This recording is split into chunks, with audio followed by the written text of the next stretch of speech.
인생의 마지막 순간까지 아름답게 사는 법에 대해 이야기를 나누고자 합니다. 저는 여러분과 함께 인생이라는 여정에서 꼭 알아야 할 진실들을 나누고자 합니다. 우리는 태어날 때는 울면서 왔지만 떠날 때는 미소 지으며 갈 수 있어야 하지 않을까요? 인생에 없는 세 가지, 있는 세 가지가 있습니다. 1987년 한 어린 의대생이 호스피스 병동에서 처음 실습을 시작했습니다. 그날 밤 한말기 암 환자가 그에게 물었습니다. 젊은이, 인생에서 가장 중요한 게 뭔지 알아요? 그 환자는 자신의 인생 마지막 달에 깨달은 세 가지 진실을 들려주었습니다. 세상에는 없는 것이 세 가지 있다고, 정답도 비밀도 공짜도 없다고. 그 의대생이 바로 저입니다. 그리고 그날 이후 35년간 저는 수많은 환자들의 마지막을 지켜보며 그 말씀이 진리임을 깨달았습니다. 2019년 여름 폐암 말기 판정을 받은 김수철 교수님을 만났습니다. 평생을 물리학자로 살아오신 분이었죠. 그분은 죽음을 앞두고 이런 말씀을 하셨습니다. 의사 선생님, 이제야 알겠어요. 우주의 신비를 밝히려 했던 제가 정작 가장 가까이 있는 진실을 몰랐네요. 우리가 죽음에 대해 확실히 아는 것이 세 가지 있다는 것을. 그렇습니다. 우리는 압니다. 사람은 반드시 죽는다는 것, 혼자서 죽는다는 것, 아무것도 가지고 갈 수 없다는 것. 작년 겨울 한 목수 할아버지를 만났습니다. 60년간 가구를 만들어 오신 분이었죠. 병상에 누워서도 나무 향기 나는 작은 상자들을 만드셨습니다. 이건 손주들에게 줄 보물 상자예요. 제가 평생 모은 행복한 순간들을 편지로 써서 넣어두었죠. 못다한 이야기, 전하고 싶은 사랑. 나무는 죽어서도 향기를 남기듯 사람도 그래야 하지 않을까요? 그 할아버지는 마지막 순간까지 웃음을 잃지 않으셨습니다. 돈도 명예도 없으셨지만 그분의 마지막은 참 아름다웠습니다. 여러분과 함께 이 이야기들을 나누면서 잠시 삶을 돌아보고 싶습니다. 삶의 깊이를 더하는 세 가지 습관을 통해서는 매일 자신을 칭찬하고 새로운 것을 배우며 감사하는 마음을 가질 때 우리의 삶이 얼마나 풍요로워지는지 알 수 있습니다. 반면 제가 만난 어떤 기업가는 달랐습니다. 수천억의 재산을 모으셨지만 마지막 순간에 한숨만 쉬셨죠. 돈을 모으느라 정작 중요한 것들을 모두 놓쳤어요. 가족과의 시간, 친구와의 우정, 인생의 작은 기쁨들. 여러분, 우리는 언제 죽을지, 어디서 죽을지, 어떻게 죽을지 모릅니다. 하지만 어떻게 살아갈지는 선택할 수 있습니다. 제가 35년간 만난 수많은 환자들 중 가장 평화롭게 떠나신 분들의 공통점이 있었습니다. 바로 마음의 부자였다는 것입니다. 93세의 한 할머니는 마지막 순간에 이런 말씀을 하셨습니다. 매일 아침 일어나면 감사 기도를 했어요. 오늘 하루 살게 해주셔서 감사합니다라고. 그리고 저녁이면 또 감사 기도를 했죠. 오늘 하루 살게 해주셔서 감사합니다라고. 그렇게 하루하루가 선물이었어요. 지금 이 순간 여러분께 세 가지 질문을 던지고 싶습니다. 첫째, 당신은 무엇을 위해 살고 계신가요? 둘째, 당신은 누구를 위해 살고 계신가요? 그리고 마지막으로 당신은 어떤 향기를 남기고 싶으신가요? 오늘부터 시작해보세요. 가까운 이에게 사랑한다고 말해보세요. 미루어둔 꿈을 하나씩 이루어보세요. 그리고 매일 밤 오늘 하루 당신이 남긴 작은 향기가 무엇인지 돌아보세요. 삶의 깊이를 더하는 세 가지 습관에 대해서 이야기해 보겠습니다. 1992년 겨울 강원도의 한 작은 절에서 있었던 일입니다. 한 스님이 매서운 칼바람을 맞으며 묵묵히 마당을 쓸고 계셨습니다. 그날따라 유독 많이 떨어진 낙엽들. 스님은 그 낙엽 하나하나를 정성스레 쓸어 담으셨습니다. 제자가 여쭈었습니다. 스님, 내일 또 낙엽이 떨어질 텐데 왜 이리 정성스레 쓸고 계신 건가요? 스님의 대답은 제 가슴에 깊이 새겨졌습니다. 내일 일은 내일의 해가 비추면 그때 하면 되는 것이야. 지금 이 순간에 최선을 다하는 것, 그것이 바로 깊이 있는 삶의 시작이란다. 그렇습니다. 진정한 지혜는 나이가 들어야만 깨달을 수 있는 것들이 있습니다. 마치 오래된 나무가 더 깊은 뿌리를 내리고 더 풍성한 그늘을 만들어내듯이 말입니다. 83세의 이명숙 할머니가 있습니다. 작년에 스마트폰 강사가 되신 분입니다. 처음 스마트폰을 접했을 때는 손주에게 카톡 하나 보내는 것도 어려우셨다고 합니다. 처음에는 창피했어요. 내가 이 나이에 무슨 하는 생각도 들었죠. 하지만 시작하고 보니 나이는 정말 숫자에 불과하더라고요. 이제는 제가 경로당에서 스마트폰 강의를 해요. 수강생 중에는 90세 넘으신 분도 계시답니다. 78세의 박영호 선생님은 또 어떠신가요? 40년간 중학교 역사교사로 일하시다 퇴직하신 후 매일 아침 감사일기를 쓰기 시작하셨습니다. 버스 기사님의 친절한 미소에도 감사하고 아침 햇살에도 감사합니다. 처음에는 무엇을 써야 할지 몰라 5분도 걸리지 않았는데 이제는 1시간이 부족할 때도 있어요. 감사할 것을 찾다 보면 하루가 행복으로 가득 차요. 2020년 봄 한 요양원에서 만난 90세 김순자 할머니는 특별한 취미가 있었습니다. 매일 아침 베란다에 작은 화분들을 가꾸시는 것이었죠. 꽃을 키우면서 알았어요. 인생도 꽃과 같다는 걸. 매일매일 물을 주고 정성을 들여야 예쁜 꽃이 피어나듯 우리의 마음도 매일 가꾸어야 한다는 걸. 할머니의 베란다는 항상 꽃으로 가득했습니다. 그리고 그곳에 들르는 모든 이들의 마음에도 꽃이 피어났죠. 이런 분들의 공통점이 무엇일까요? 바로 지금 이 순간을 소중히 여기는 마음입니다. 과거의 후회는 내려놓으세요. 미래에 대한 불안도 내려놓으세요. 우리에게는 오직 현재, 이 순간만이 있을 뿐입니다. 72세의 김명자 할머니는 매주 일요일이면 손주들과 티타임을 가집니다. 처음에는 제가 계속 잔소리만 했어요. 하지만 이제는 알아요. 그저 조용히 듣는 것만으로도 아이들의 마음이 열린다는 거요. 침묵도 때론 최고의 대화가 된답니다. 여러분, 우리 함께 시작해 보시겠습니까? 거울 보며 자신을 칭찬하기, 새로운 것 하나 배우기, 그리고 누군가에게 감사하기. 이 세 가지만 실천하셔도 여러분의 하루하루는 더욱 풍요로워질 것입니다. 관계의 깊이를 더하는 대화의 기술에 대해서 이야기해 보겠습니다. 1995년 봄, 서울의 한 대학병원 호스피스 병동에서 있었던 일입니다. 말기 암 환자였던 박경호 교수는 제게 이런 말을 남기셨습니다. 40년간 물리학을 연구했지만 결국 가장 중요한 것은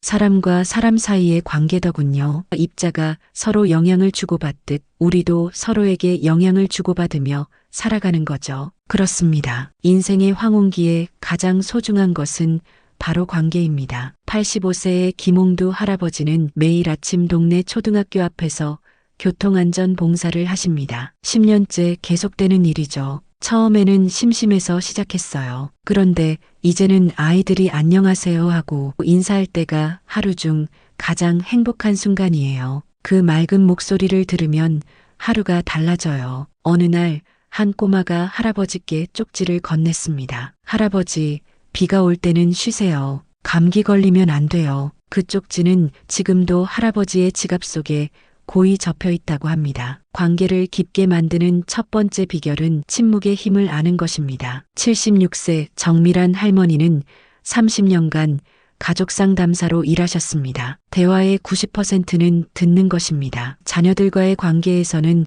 더욱 그래요. 제가 만난 수많은 가정 중에서 가장 행복한 가정은 부모가 잘 들어주는 가정이었어요. 할머니는 이런 일화를 들려주셨습니다. 한 번은 손녀가 학교에서 있었던 일을 한참 이야기하고 있었답니다. 할머니는 그저 고개를 끄덕이며 듣기만 하셨죠. 이야기가 끝나고 손녀가 말했답니다. 할머니, 저의 이야기를 이렇게 잘 들어주시는 분은 할머니밖에 없어요. 두 번째 비결은 판단하지 않고 이해하기입니다. 82세의 이진수 할아버지는 평생을 교육자로 사셨습니다. 요즘 젊은이들을 보면 안타까울 때가 많아요. 하지만 곰곰이 생각해보면 우리도 젊었을 때는 그랬죠. 세상은 변했고 생각도 달라졌어요. 중요한 건 그 변화를 인정하는 거예요. 할아버지는 매주 토요일 도서관에서 청소년들과 독서 모임을 하십니다. 나 때는 말이야 라는 말 대신 너희들의 생각은 어때라고 물으시죠. 그래서일까요? 아이들은 할아버지와 이야기하는 것을 좋아한답니다. 세 번째 비결은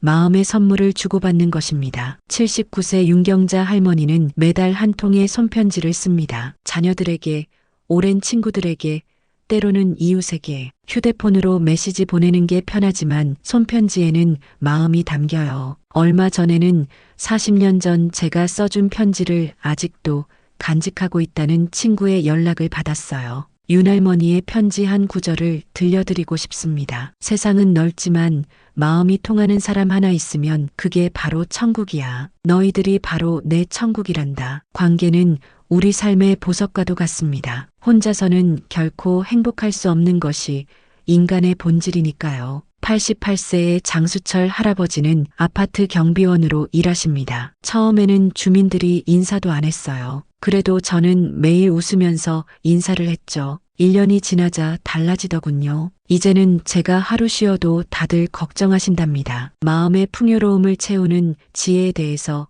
이야기해 보겠습니다. 2018년 겨울 강원도의 한 작은 마을에서 특별한 할머니를 만났습니다. 단칸방에서 홀로 사시는 김순희 할머니, 89세이셨죠. 방 안에는 낡은 가구 몇 개가 전부였지만 창가에는 항상 들꽃이 피어 있었습니다. 매일 아침 산책하면서 들꽃 하나씩 꺾어와요. 창가에 두면 하루 종일 내 마음이 들꽃처럼 향기로워진답니다. 할머니의 통장 잔고는 100만 원이 채 되지 않았지만 그분의 미소만큼은 세상에서 가장 부유해 보였습니다. 젊었을 땐 돈이 전부인 줄 알았어요. 하지만 이제 알았죠. 마음이 풍요로우면 작은 집도 궁전이 되고 마음이 가난하면 궁전도 감옥이 된다는 걸. 85세의 장이행 선생님은 평생을 도서관 사서로 일하셨습니다. 퇴직 후에도 매주 2번씩 동네 문고에서 책을 읽어주시는 봉사를 하십니다. 책 속에는 온 세상이 들어있어요. 아이들에게 책을 읽어줄 때면 제가 오히려 더 부자가 된 것 같아요.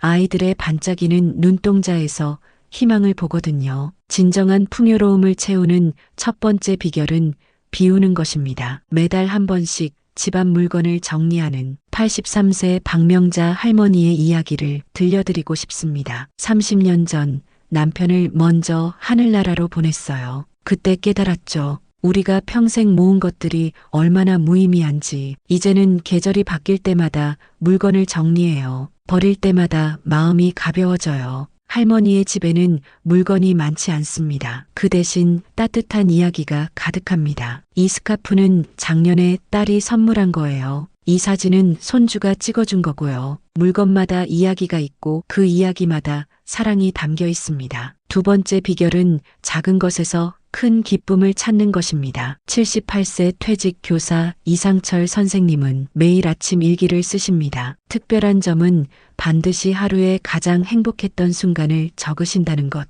오늘 아침 창가에 앉은 새가 지저귀는 소리를 들었다. 막내 손주가 처음으로 내 이름을 불렀다. 오랜만에 봄비가 내렸다. 큰 행복은 찾기 어렵지만 작은 행복은 우리 주변에 널려 있어요. 그것들을 발견하는 순간 평범한 하루가 특별해진답니다. 세 번째 비결은 나누는 기쁨을 아는 것입니다. 퇴직 후 동네 문고를 운영하시는 81세 박영수 선생님의 하루는 항상 분주합니다. 책을 빌려주고 아이들과 이야기를 나누다 보면 제가 오히려 더 풍요로워져요. 나눔이야말로 가장 큰 축복이더군요. 특히 감동적인 것은 책값 안 내도 되는 날입니다. 마지막 주 토요일, 형편이 어려운 아이들은 책값을 내지 않아도 된다고 합니다. 그날은 제가 가장 부자가 되는 날이에요. 아이들의 웃음이 제 통장을 가득 채우거든요. 92세의 황금주 할머니는 매주 토요일이면 동네 노인정에서 춤을 가르치십니다. 내가 가진 건 춤추는 기쁨뿐이에요. 하지만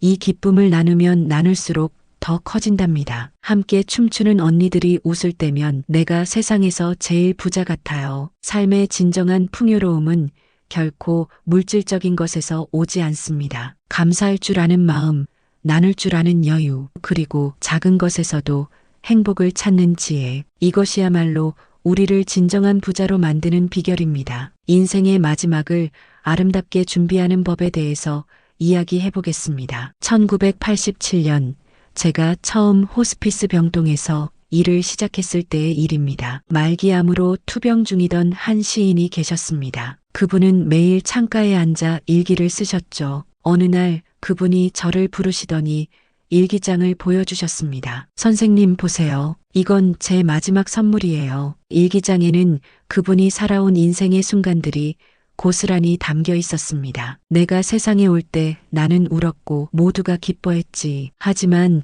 내가 떠날 때는 모두가 울고 나는 미소 지으며 가고 싶어. 그 시인의 마지막 식구처럼 우리는 어떻게 하면 아름답게 떠날 수 있을까요? 40년간 호스피스 병동에서 일하신 김명훈 원장님은 이런 말씀을 하셨습니다. 가장 아름다운 죽음은 준비된 죽음입니다. 마치 잘 익은 과일이 자연스럽게 나무에서 떨어지듯이 83세의 이상철 할아버님은 매년 생일마다 특별한 일을 하십니다. 가족들에게 편지를 쓰시는 것입니다. 미안하다는 말, 고맙다는 말, 사랑한다는 말. 이런 말들은 살아있을 때 해야 해요. 죽음은 갑자기 찾아올 수 있으니까요. 작년에는 손주들에게 이런 편지를 쓰셨답니다. 할아버지가 못다 이룬 꿈을 너희들이 이뤄주길 바란다. 하지만 그건 너희들의 선택이어야 해. 할아버지의 강요가 아닌 첫 번째 준비는 마무리하는 용기입니다. 오랫동안 화해하지 못했던 형제가 있었습니다. 78세의 박인수 할아버지와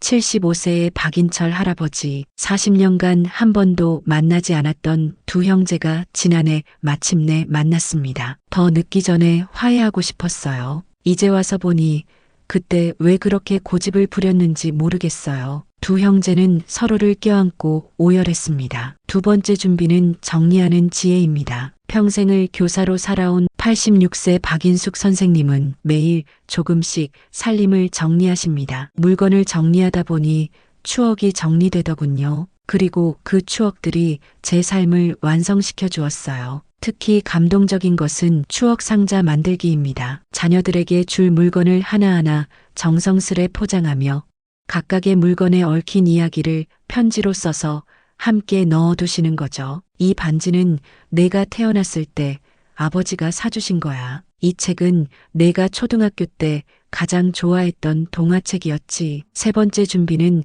삶을 축복하는 마음입니다. 임종을 앞둔 한 할머니가 제게 들려준 말씀이 있습니다. 인생은 참 이상해요. 떠나야 할 때가 되어서야 모든 것이 감사해지네요. 아침 햇살도 저녁 노을도 새소리도. 92세의 김복순 할머니는 매일 저녁 달을 보며 하루를 마무리하십니다. 달님에게 오늘 하루 감사했던 일들을 이야기해요. 그러다 보면 내일도 감사한 일이 생길 것 같은 기대가 생기죠. 지난달 한 젊은 의사가 제게 물었습니다. 선생님, 40년간 호스피스 병동에서 일하시면서 배운 가장 큰 교훈이 무엇인가요? 잠시 생각하다가 이렇게 대답했습니다. 죽음은 삶의 반대가 아니라 완성이라는 걸 배웠지요. 마치 아름다운 노을이 하루를 완성하듯 편안한 마무리가 인생을 완성한다는 것을 우리는 언제 떠나게 될지 모릅니다. 하지만 어떻게 떠날지는 선택할 수 있습니다. 마지막 순간에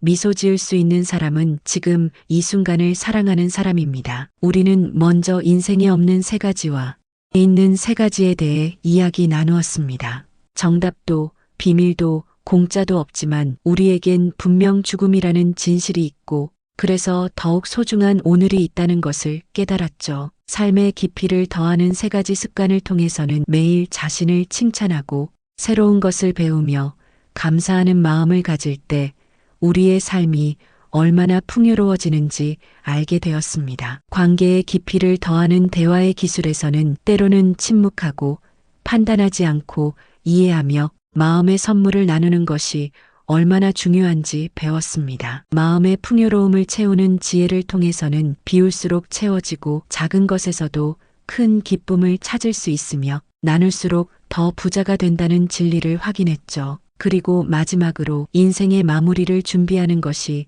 결코 슬픈 일이 아니라 우리의 삶을 더욱 아름답게 완성하는 과정임을 알게 되었습니다. 이 모든 이야기의 중심에는 한 가지 공통된 메시지가 있습니다. 바로 지금 이 순간의 소중함입니다. 우리는 태어날 때는 울면서 왔지만 떠날 때는 미소 지으며 갈 수 있습니다. 그것은 우리가 선택할 수 있는 것이니까요. 지금 이 순간 창밖을 바라보세요. 저녁 노을이 물드는 하늘도, 창가에 앉은 작은 새 한 마리도 모두가 우리에게 주어진 선물입니다. 오늘 하루 감사한 마음으로 사랑하는 이들을 한 번 더 안아주세요. 내일 아침 거울을 보며 자신에게 따뜻한 미소를 건네주세요. 그리고 매 순간 당신의 삶이 얼마나 아름다운지 기억해 주세요. 여러분의 남은 인생이 더없이 풍요롭고 더없이 행복하고 여러분의 인생이 더없이 아름답기를 진심으로 기원합니다. 오늘도 끝까지 지혜 톡톡과 함께 해주셔서 고맙습니다. 여러분의 구독과 좋아요는 큰 힘이 됩니다. 앞으로도 더욱 감동적인 이야기들을 통해 다시 만나 뵙겠습니다. 감사합니다.